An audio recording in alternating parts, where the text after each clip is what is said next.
அனைவருக்கும் வணக்கம். Theni Senthil real estate Senthil Ganesh பேசுகிறேன். இப்போ நம்ம பார்க்குறேன்னா ஆண்டிப்பட்டியிலேருந்து ஒரு 7 to 10 கிலோமீட்டருக்குள்ளே இந்த தென்னந்தோப்பு அமைஞ்சிருக்கு. என்ஹெச் ரோட்டிலேருந்து ஒரு 2 கிலோமீட்டர் தார் ரோடு, அதிலேருந்து ஒரு 1 கிலோமீட்டர் டிஸ்டன்ஸில் மண் பாதையில் இந்த தென்னந்தோப்பு அமைஞ்சிருக்கு. இந்த மண் பாதை பார்த்திங்கன்னா பொது பாதை தான்.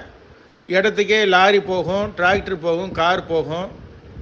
பக்கத்தில் ஒரு சின்ன ஓடை ஒன்று போய்கிட்டு இருந்துச்சு. ஓடையில் இப்போ தண்ணி போய்கிட்டு இருக்கு. மழை காலங்களில் பெஞ்ச தண்ணி இன்னமும் தண்ணி போய்கிட்டு இருக்கு. பக்கத்தில் விவசாயம் பார்த்திங்கன்னா கரும்பு போட்டிருக்காங்க. அதுபோக காய்கறி அதிகமாக பயிர் செஞ்சுருக்காங்க. இந்த தென்னந்தோப்பு பார்த்திங்கன்னா மொத்தம் 81 ஏக்கரு. மரம் பார்த்திங்கன்னா ஒரு 3500 மரம், ஒரு 10 to 12 வயசு மரமும், ஒரு 1500 மரம் பெரிய மரமாகவும் இருக்குது.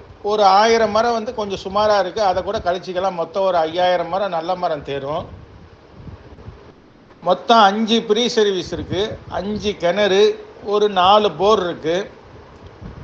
அதுபோக பராமரிப்பு இல்லாமல் இந்த தென்னந்தோப்பு இருக்குது. தண்ணி மட்டும் சொட்டு நீர் பாசனம் போட்டு தண்ணி பாய்ச்சுறாங்க. பராமரிப்பு இல்லாமல் இருக்குது. நல்லா டெவலப் பண்ணி கொண்டு வர்றதுக்கு அதிக வாய்ப்பு இருக்குது.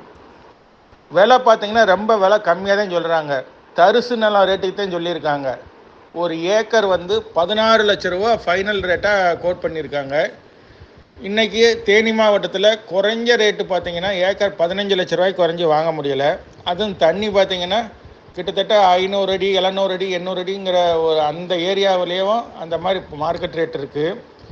அப்படி பார்க்கும்போது இது ரொம்ப தரிசு ரேட்டில், அதாவது தரிசான நில ரேட்டில் இந்த இடம் விற்பனைக்கு வந்திருக்கு. ஃப்ரீ சர்வீஸோடு இருக்குது, தென்னை மரத்தோடு இருக்குது. நல்ல டெவலப் பண்ணி கொண்டு வரதுக்கு அதிக வாய்ப்பு இருக்குது. ரேட்டும் பார்த்திங்கன்னா முடிவான விலையாக ஏக்கர் 16 லட்ச ரூபா சொல்லியிருக்காங்க. இந்த இடம் பிடிச்சிருந்ததுன்னா நம்மளை தொடர்பு கொள்ளுங்கள். தொடர்ந்து நமது சேனலை பாருங்கள், சப்ஸ்கிரைப் பண்ணுங்கள், நண்பர்களுக்கு ஷேர் பண்ணுங்கள். நன்றி, வணக்கம்.